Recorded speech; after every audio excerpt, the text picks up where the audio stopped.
Bom dia, caríssimos alunos. Vamos hoje estudar o livro do profeta Daniel. Seria muito bom que vocês dessem uma lida no livro, são apenas 14 capítulos, para ter uma ideia do livro, e quem lê já tem uma primeira noção de que o livro ele não se encaixa dentro dos profetas, do profetismo. De fato, no Antigo Testamento, na Torá, ele está nos escritos, depois do livro de Esté, justamente porque é presente no livro de Daniel, textos em aramaico e em grego, e também em hebraico. Há uma mescla de textos oriundos de vários lugares, tempos diferentes, mas sobre a apocalíptica, não sobre o profetismo. Então, ele não se encaixa nos profetas, mas é um profeta que fala do futuro para iluminar o presente. A apocalíptica, sabemos, é uma literatura de consolo, de esperança. A finalidade primordial dos apocalipses, que na Bíblia é Daniel e Apocalipse de São João, especificamente, há alguns capítulos em Isaías que também falam da apocalíptica, como também nos evangelhos, mas especificamente dois textos que são gênero apocalíptico é Daniel e Apocalipse de São João. Eles foram escritos em um momento de perseguição. Daniel durante a perseguição grega, no período macabaico, de Antíoco IV, e São João pelas perseguições romanas do Império Romano. A história, com suas excessivas crises e frustrações, parece desmentir as esperanças que Israel sempre abrigara a respeito do triunfo do bem sobre o mal. Israel sempre teve essa esperança que o bem triunfaria, mas passaram por tanta desilusão, fracasso, sofrimento, que parece que a esperança era uma desilusão. Esperanças essas viram-se ameaçadas, sobretudo em tempos do exílio e da crise macabaica, quando o judaísmo entrou em confronto com a cultura e a dominação grega, em que parecia que os ídolos gregos, os deuses gregos, iam acabar com a crença no único Deus que é Javé. Nunca a fé já vista, ela foi submetida à violência tão forte de perseguição à própria crença. Lá temos os mártires, aquela mãe e seus 7 filhos que morrem perseguidos por acreditar em Javé e não renunciar à própria fé. Foi um período difícil para eles. E, portanto, para alimentar a esperança e fortalecer a fé, surgem esses profetas que levantam os ânimos e eles trazem esta certeza. Apocalipse apoiam a fé e a esperança na experiência histórica. Suas reflexões e meditações sobre o passado levam o leitor a concluir que a história é como um drama, no qual atuam dialeticamente as forças do bem e do mal. A experiência demonstra que o bem é mais forte do que o mal. No livro de Daniel, essas forças do mal são representadas pelos grandes impérios, Babilônia, Pérsia, Egito e os gregos. O bem é simbolizado pelo reino messiânico. É isso que é o Apocalipse em geral.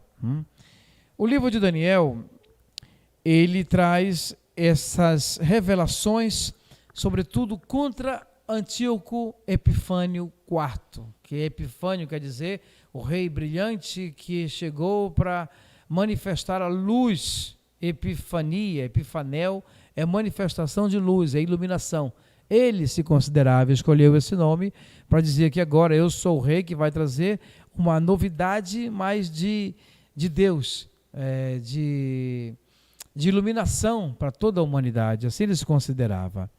Daniel, o nome dele significa Deus julga, ou mesmo Deus é quem me julga.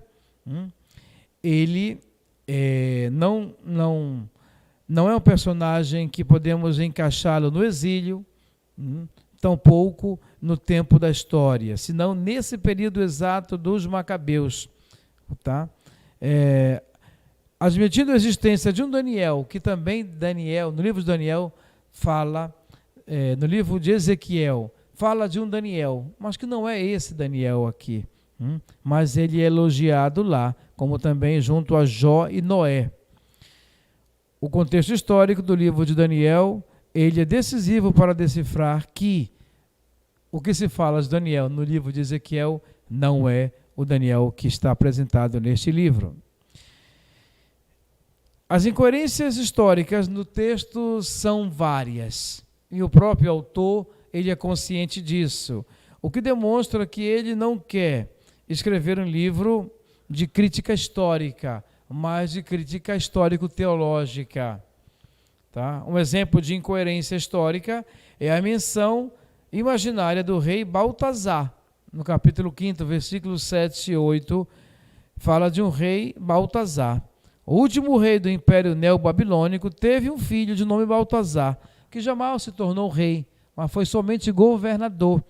Tá? Portanto, isto é uma alusão histórica de algo fictício, que o próprio autor sabia e utilizou isso, mas para falar de um rei que não podia dizer na época. Assim como usa uma linguagem simbólica, por causa da perseguição ou da censura, ele utilizava de nomes simbólicos de épocas históricas diferentes para falar de uma realidade. Na realidade, ele queria falar de quem? De Alexandre Magno e de Antíoco Epifânio IV. Por isso utilizava nome de reis não existentes ou que não foram reis ou imperadores, como se fala da besta fera, do número 666, da Babilônia, do monstro, do dragão, da besta fera. São títulos para falar de reis e imperadores que representam o mal. Babilônia, Pérsia, não é? Os gregos e os romanos.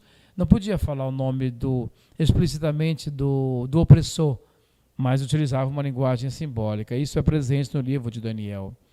A figura de Antíoco IV como modelo de perseguidor religioso está em todo o livro de Daniel. Os 6 primeiros capítulos, os seis capítulos escritos mais recentemente, 7 a 12, o rei Antíoco IV é atacado de modo direto. As visões nos sonhos 7, 8, 9 e 11 são diretamente contra ele, sem falar seu nome. As narrações mais antigas ocorrem de maneira indireta. Nos confrontos com Nabucodonosor, se almeja que, como exemplo também, Antíoco Epifânio, louve, exalte e glorifique o Rei dos Céus, o que, como Baltazar, seja julgado e morto.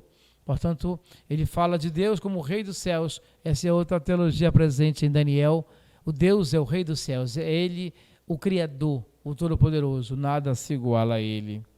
Antíoco ganhou o ódio dos judeus, primeiramente porque ele interferiu na ascendência sacerdotal, e depois porque depois de uma batalha em que ele chegou vencedor de uma vitória no Egito, ele entrou no templo com arrogância, com violência, pegou todos os objetos litúrgicos de ouros, castiçais, utilizados para o culto, para o sacrifício, objetos sacros e preciosos, que se narra na 1 Macabeus, capítulo 1, 17 e 28, ele coloca lá dentro a estátua de Zeus.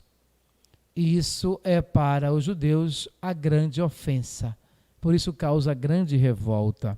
A perseguição continuou, o sacrilégio, o incêndio do templo, a destruição de Jerusalém, a escravidão das mulheres e das crianças, tudo isso é até a construção de uma fortaleza Acra ao lado do templo, onde ficava a guarnição siriana. Tudo isso suscitou a ira. O ápice da intervenção opressiva de Antíoco IV foi a proibição de qualquer manifestação religiosa, oferecer sacrifícios, o sábado não era respeitado, a circuncisão foi proibida e, sobretudo, a introdução da abominação da desolação no templo, que foi a estátua em cima do altar de um deus pagão, que foi Zeus. O tempo da perseguição é considerado limitado pela corrente apocalíptica, que fala de 3 anos e meio, a metade do número perfeito. Isso é o contexto do qual aparece o profeta Daniel. A perseguição e esta abominação de Antíoco IV suscita a esperança de que eles não vão ter a última palavra, que mesmo que sofram por não poder cultuar ao Deus que eles amam e adoram, mas ele traz a condenação e a esperança de renovação. O que aparece de mensagem teológica no livro de Daniel? O dogma da ressurreição da carne, Daniel capítulo 12, versículo de 1 a 4, é o mais forte. Depois de Ezequiel falar no capítulo 37, dos ossos ressequidos que se transformam. Depois que a primeira Macabeus também, já no segundo século a.C., ano 167 a 164, lembro que dizia que aqueles soldados que morreram com imagens de ídolos pagãos nas mãos, né, por confiarem neles, morreram com esse pecado. Os judeus fizeram uma coleta e mandaram para Jerusalém para que se oferecesse um sacrifício, queimasse incenso, para que Deus perdoasse os pecados deles, porque morreram em pecado. Porque na ressurreição, a nossa oração aqui tem efeito lá. Daniel, no capítulo 12, ele vai mais além. Ele fala da ressurreição da carne, daqueles que dormem no pó da terra, e lhes despertarão para uma vida eterna. Outros para a ignomínia, para a vergonha, para a infâmia eterna. Esta é uma afirmação explícita que a ressurreição da carne é para todos, mas que nem todos ressuscitarão para a glória, para a vida eterna em Deus. Uns para a vergonha eterna, a abominação, né, a infâmia, outros para a vida. Outro tema teológico, a obediência de Deus é o que perpassa todo o livro. Uma obediência que se vê quando Daniel está na fornalha, ele com os outros 3 jovens, para serem queimados. E eles permanecem obedientes e a fé deles traz vitória. Daniel propõe assim uma resposta em tudo diversa daquilo que hoje é a teologia da prosperidade. Acreditar em Deus e eu serei próspero. Não. É acreditar em Deus e confiar nele, mas com mãos à luta e ao trabalho. Convém a Deus o louvor e a glória, não a negociação. Isso era farisaico, de quem, Senhor, eu faço esse sacrifício para que tu me dê esta bênção. Não, a ti a glória. Não é? E Deus recompensava por aquela glória desinteressada. A teologia da prosperidade é essa, é fazer aquilo que agrada a Deus com o interesse da salvação, mas sem o esforço da justiça, da caridade. Sem isso, não há salvação. O tema do Filho do Homem, que aparece no capítulo 7, é também o tema que depois no Novo Testamento é mais explorado. O Filho do Homem que desce das nuvens, capítulo 7, versículo 13. Desde Ezequiel 3 e a tradição judaica, vê no Filho do Homem a ideia entre humano e divino. Já a ideia da encarnação, Deus que se faz homem. O Filho do Homem, Deus que se faz homem. Alguém transcendentalmente unido a Deus, sem abandonar sua humanidade, mas sem deixar de ser divino, o mistério da encarnação. O mesmo conjunto de imagens de Daniel 3 é retomado pelo Apocalipse de São João, capítulo 13. Nos evangelhos, Jesus fala várias vezes e se auto-intitula o Filho do Homem. Marcos 13, 26. Mateus 25, 31. Lucas 17, 22, 30. Manifestação gloriosa, Marcos 14, 62, que deixa transparecer a importância da profecia de Daniel, capítulo 7, da tradição cristã do Novo Testamento. O capítulo 12 é muito interessante e seria bom que vocês lessem. O capítulo 12, ele fala da ressurreição da carne. E é interessante ver como que Daniel, ele apresenta isso dizendo o que nós lemos sempre no período da Páscoa. Versículo 2. Muitos daqueles que dormem no pó da terra despertarão. Uns para a vida eterna, outros para a infâmia eterna. Os que tiverem sido inteligentes fugirão como o brilho do firmamento. E os que tiverem introduzido muito nos caminhos da justiça luzirão, resplandecerão como estrelas com um perpétuo resplendor. Quanto a ti, Daniel, guarda isto secreto, porque é mistério, e conserva este livro lacrado até o final, o tempo final. Muitos daqueles que a ele recorrerem verão aumentar seu conhecimento, isto é, aqueles que acreditarem e ao ler isso daqui vão ter certeza que a promessa vai se realizar, que Deus ressuscita aqueles que viveram na justiça para a vida eterna, aqueles que viveram na maldade da injustiça para a infâmia eterna. Esta é uma ênfase do livro de Daniel, que é interessante a gente aprofundar, porque está presente muito no Novo Testamento esta ideia. E já vemos como que ao aproximar-se da encarnação do Verbo, isso aqui é da dominação grega, é do 2º século antes de Cristo, já existia esta concepção de que teremos uma ressurreição, de que a carne ressuscitará, que nós viemos do pó, mas espiritualmente teremos a abundância da vida espiritual. Isso já abria caminho para a revelação de Cristo. Lembra quando Paulo ele vai no Areópago, lá em Atenas, na praça pública, e faz um discurso filosófico que agrada aos filósofos ali presentes? Creio que é Atos dos Apóstolos, capítulo 17. E ele fala que Deus criou o mundo, que nada que existe veio do nada. Pastor, um discurso que convence. Porém, ele chega a falar de Jesus Cristo morto e ressuscitado. Aquele que era o Criador se fez carne, morreu, mas ele voltou a viver. Nesse ponto, os gregos disseram: está exagerando, Paulo, você já passou dos limites. Te escutaremos uma outra hora. Você já está dizendo bobagens, coisas que não tem como acreditar em você, está delirando. E todos abandonaram Paulo ali. O chefe do Areópago, Dionísio Areopagita, é aquele que acredita e se converte. Mas isso para ver como que anunciar um morto que ressuscita era algo impensável. Era preciso a fé e a luz do Espírito para acreditar nisso. O livro de Daniel nos dá esta certeza. Capítulo 12 apresenta isso daí. O capítulo 13 está a história de Susana, que também é interessante, a história de Susana, quando apresenta esta mulher. Isso é interessante porque vemos que também Daniel, ele fala desta mulher judia, Susana, que é acusada falsamente de adultério por 2 anciãos, tá? Que eram juízes. E ela se negou a ter relações com eles. E Daniel vem para julgar os 2 e mostrar a verdade. É um exemplo de como podemos usar da nossa autoridade de juiz, de ministros, para nosso próprio proveito, mas que a justiça divina sempre defende os que são abusados, e explorados. O capítulo 13 apresenta a história da casta Susana, que Daniel, ele defende e salva.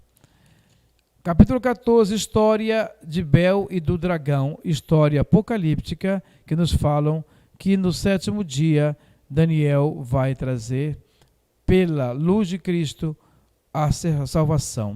Versículos 40 seguintes. Bem do alto a voz exclamou: vós sois grande, Senhor, Deus de Daniel, não existe outro Deus além de vós. Mandou retirá-lo da cova dos leões e lá jogou todos aqueles que haviam tentado eliminá-lo, os quais foram imediatamente devorados sob seus olhos. Então o rei disse: que todos os habitantes da terra reverenciem o Deus de Daniel, porque é um Salvador que opera sinais e prodígios em toda a terra e salvou Daniel da cova dos leões. Assim termina o livro. O Deus dos céus, o Deus de Daniel, é o Deus de toda a humanidade. A ressurreição é o prêmio dos justos. A casta Susana nos mostra que podemos ganhar a condenação já aqui e que o nosso papel é lutar pela justiça. E essa justiça nos garante a vida eterna, libertando os oprimidos. E que Deus, mesmo quando estamos na fornalha, no meio do fogo, Ele nos livra e nos salva. São ideias teológicas que ainda podemos compreender e necessárias para o tempo de hoje. Tá certo? Nós temos os 12 profetas menores, que são Oséias, Joel, Amós, Abdias, Jonas, Miqueias, Naum, Abacuque, Sofonias, Ageu, Zacarias e Malaquias. São chamados 12 profetas menores. Isso basta uma leitura. Eu vou enviar para vocês um texto que vai explicando um pouco esta sequência desses 12 profetas menores, a importância deles na Bíblia. Mas os profetas maiores são aqueles que nós mais usamos na pregação e na leitura da Bíblia e que são usados também no ano litúrgico A, B e C. Tá? Enviarei depois textos suplementares para que possam aprofundar o conhecimento desses profetas maiores e dos 12 menores. Tá? Assim que nós concluímos este livro dos profetas e vamos nos preparar para a prova, que vai ser muito simples e muito fácil para todos, para que possamos de maneira pessoal compreender e aprofundar o que não é possível fazer aqui, sobretudo com uma aula gravada, tá certo? Eu exorto cada um a buscar em cada introdução dos profetas na Bíblia uma compreensão mais aprofundada. E estes textos básicos que estão sugeridos na bibliografia, mais os textos que eu vou indicar a vocês. Eu sei que é muita leitura, mas quanto mais você lê, mais você conhece. Cada um faça a sua parte. Muito obrigado pela paciência e por todos esses momentos que estivemos juntos. Tá? Qualquer coisa podem mandar perguntas para esclarecimentos. E obrigado, até o próximo curso. Deus vos abençoe, boas férias e que a gente possa vencer este período de pandemia que ainda nos assola e nos preocupa. Mas a nossa fé e a fé daquele que é um sacerdote, é um seminarista, é um diácono, é um ministro, é muito importante para consolar e trazer a esperança de a vida e de dias melhores. Deus abençoe, um abraço a todos.